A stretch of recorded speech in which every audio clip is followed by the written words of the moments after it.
SK Shahin ভাই editor.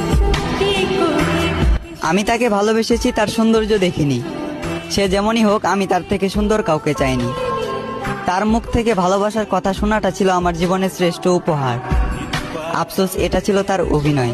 তবে আমার ভালোবাসাটা অভিনয় নয়, বরং তার এই অভিনয়ের কারণে তাকে পাওয়ার যুদ্ধে আজ আমাকে মানতে হলো হার। একটা সময় হাসির রাজ্যের রাজা ছিলাম, আজ সে হাসিটাকেও হারিয়ে ফেললাম। আমি জানি আমি তার প্রথম নয়, বরং দ্বিতীয় ভালোবাসা ছিলাম। তবুও সে চিন্তাবাদ দিয়ে তাকে ফুলের মতো আগলে রাখলাম। আফসোস, সে ফুলের কাঁটাতেই আমার জীবন গেল, যে ফুলটা একটা সময় আমাকেও ভালোবাসার কথা বলেছিল। খারাপ তো তখনই লাগলো যখন দেখলাম চোখের সামনে অতি আপন মানুষটা হয়ে গেল পর।